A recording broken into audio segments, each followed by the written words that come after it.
opinion, to more tax revenue from the industrial sector and to help create jobs in our community. And that's something that's not reinventing the wheel. It has been done in other communities, and the reason that I specifically mention an arm's length community development corporation is because the Municipal Act doesn't allow the city itself to do that. The city itself can't sell or give land, or sell land at a discounted rate, because that's against the competition rules that are built into the Municipal Act. But if we create a CDC, which other municipalities have successfully done, then that could go a long way into not only selling these lands and filling them with industrial partners that are creating jobs, but it would expand that tax base. So that's my answer to that question. Thank you. Yes, I think what we have to do is play to our strengths. And our biggest strength is still our mining sector. It provides 38% of the jobs directly or indirectly in our economy. So what we have is a very innovative mining sector that has to be encouraged. There's more to mining than making machines and digging ore out of the ground.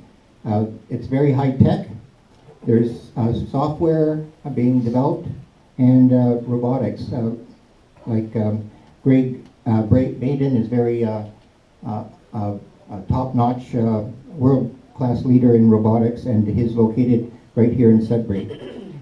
Now, what we need is joint collaboration between the city, businesses, and experts from the university and colleges to develop a mining cluster in Sudbury that will create jobs. As I said, there's still room to grow. There's beyond our borders, there's the River Valley Platinum Find. There's the Ring of Fire, and then there's opportunities beyond the borders of Canada. So we have to develop that. We have to demand from the province that Sudbury is declared a center of mining excellence and not the University of Toronto. Now, new ventures have to be, and businesses should be actively and aggressively marketed to come to Sudbury. I agree with Fern. We need new industrial parks, and we should provide incentives for these companies to come here, provided they provide good paying jobs here in Sudbury. Steve?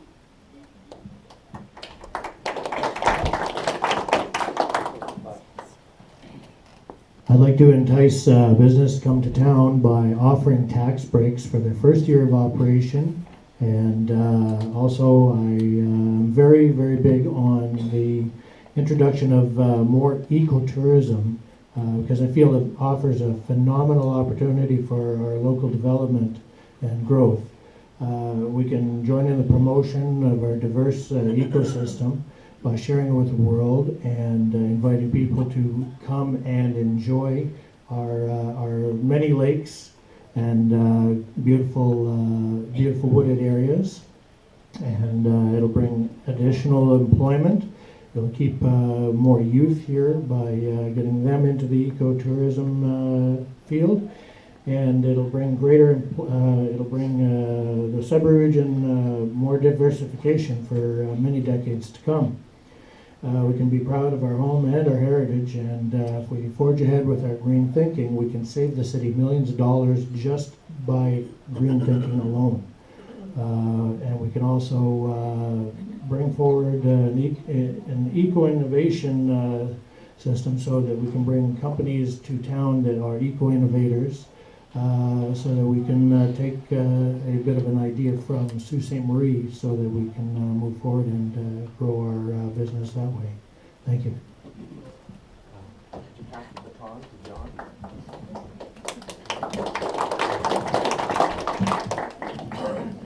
Well, I think the beginning of attracting a business to Sudbury is creating an environment in which businesses can thrive. So I don't think that the municipality is required to provide jobs for everybody here, but the municipality is required to create an environment in which entrepreneurs can create jobs. We need to look outside, and while I believe that mining and mining supply services will continue to underwrite this economy for years, if not decades to come, we need to look at other areas of innovation in order to approach and develop job revenue and job platforms on. And some of these areas of innovation, you're looking at the aerospace industry, you want to look at the biopharmaceutical industry. Right now we have a burgeoning industry of this, which is located in Ward 10. We want to start engaging on the federal and provincial programs like the Industrial Research Benefits programs, which has a wallet of $50 billion with a B dollars that wants to be spent in Northern Ontario. One of the challenges that we have is we're particularly closed for business and confronted by a lot of red tape. The Industrial Research Benefits Program is a program in which whenever the military buys something or the government buys something from a foreign contractor, that foreign contractor is mandated to supply the same amount of revenue in the Canadian market. So when we buy $50 billion worth of planes or warships, $50 billion has to be spent here. Northern Ontario is targeted as one of the areas in which to spend that. Recently, the person at the federal department that was responsible for taking some of these IRB clients to see Sudbury or see Northern Ontario actually was embarrassed by Sudbury's response. In North Bay, they rolled out the red carpet. In Sault Ste. Marie, they rolled out the red carpet. In Thunder Bay, they had everything but a parade. In Sudbury, nobody from the city would talk to them, and someone from Laurentian University gave them a tour of the university. John. Time, sorry.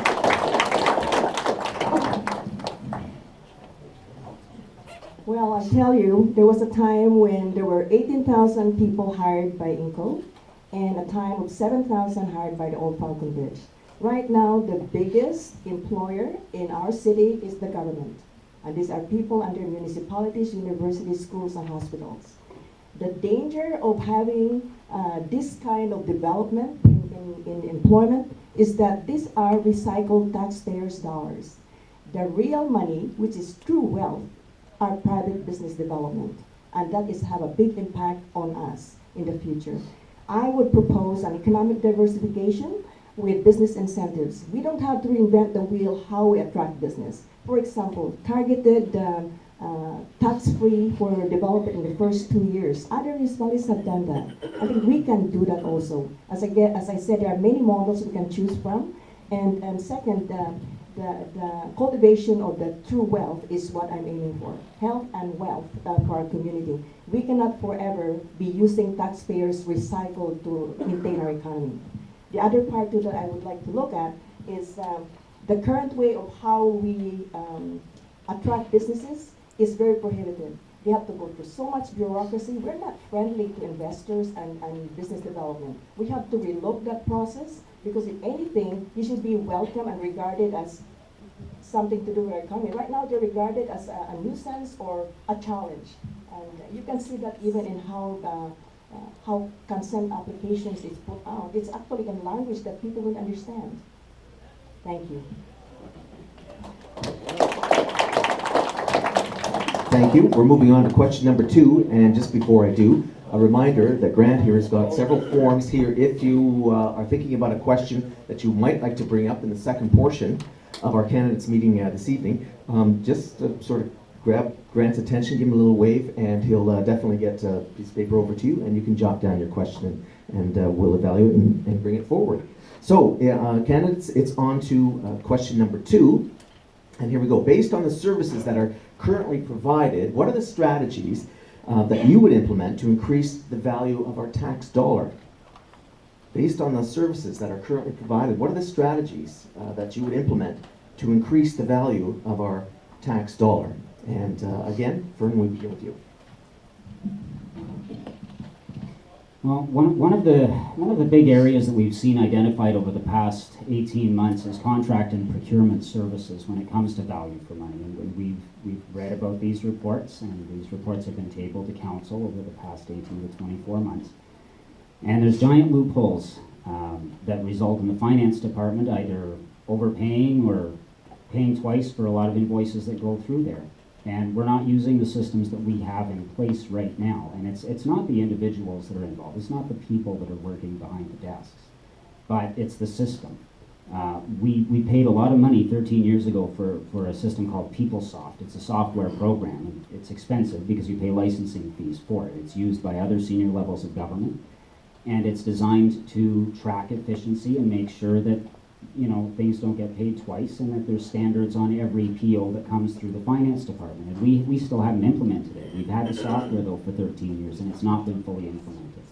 These are the kinds of things we have to start pushing a little bit when it comes to that. We have to build standards into our contracts.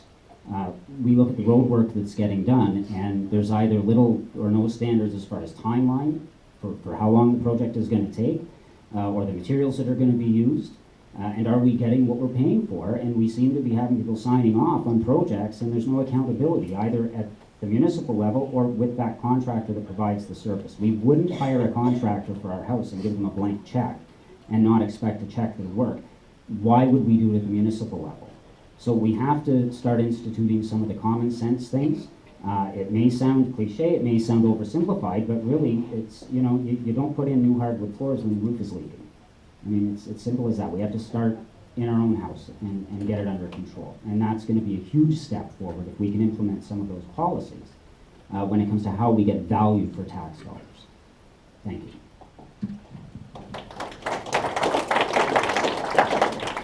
Thank you.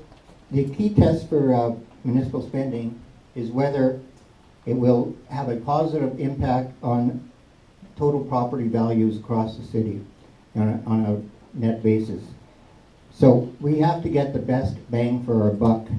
First, we have to demand top quality work from contractors that the city pays for building and maintaining our infrastructure.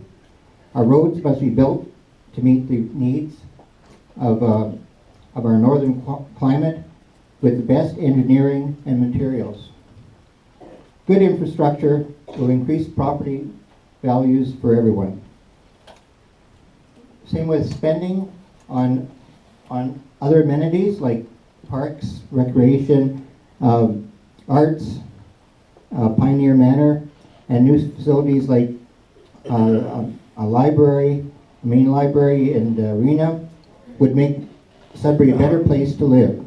And this would attract new people to Sudbury, raise our population, which would again increase our tax base, both industrial tax base as well as the realty tax base paid by the ordinary taxpayer.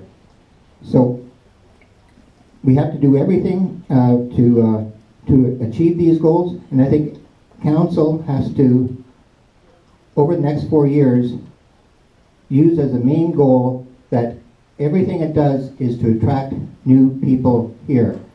The only way we can stay afloat is with more jobs and new people. Otherwise, we are in a death spiral that we will pay more taxes and get less services. Thank you.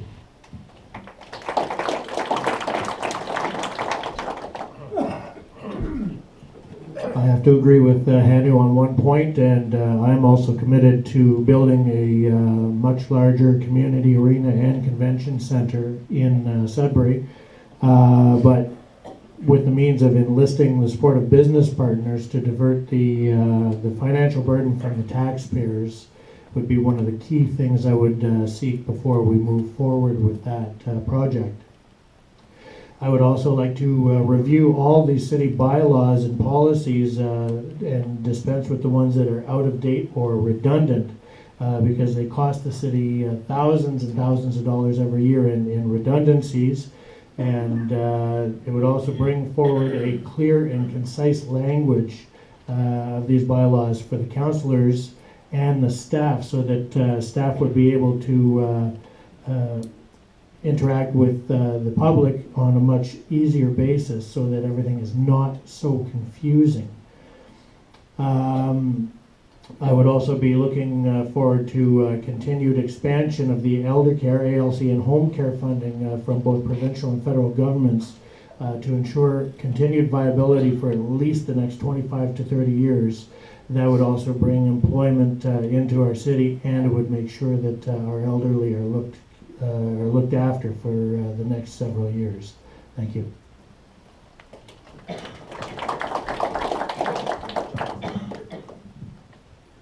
Okay, now we're going to get into the nitty and gritty. By a show of hands, how many people play hockey here? My son. Thank you. By a show of hands, how many people's tax dollars pay for arenas? Right, all of them. What I want to talk about is divesting ourselves of non-critical infrastructure. Arenas, ski hills, campgrounds. How many of you have been to a campground? A Sudbury run campground? 1, 2, 3. It comes out of our tax dollars. So what I'm saying to you is I thank you for your tax dollars because my son gets support to play hockey. I think we really have to divest ourselves of non-critical infrastructure. Arenas is one of them. I'd like to keep one arena and in public-private partnership make a grand OHL arena for downtown Sudbury where we can host conventions there and we could have proper sports and concert venues. Not the general arenas that we have. Countryside Arena was supposed to be a fourplex, but it's only a twoplex. You know Countryside Arena is still being paid for? You know where the money's coming from? Development charges. The dog park in Minnow Lake and the Countryside Arena is still being paid for by development charges.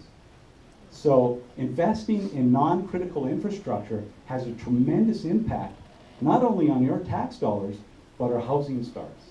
We have to divest ourselves of non-critical infrastructure, and we have to create a culture at City Hall that is not spent to budget. Once we deliver a budget of $1 million to buy 3 snowplows, there's no reason in June that the city bought 4 snowplows because they thought they got a better deal. That's a culture of spend to budget. We must perform a budget review, and we must ask the city, and we must ask all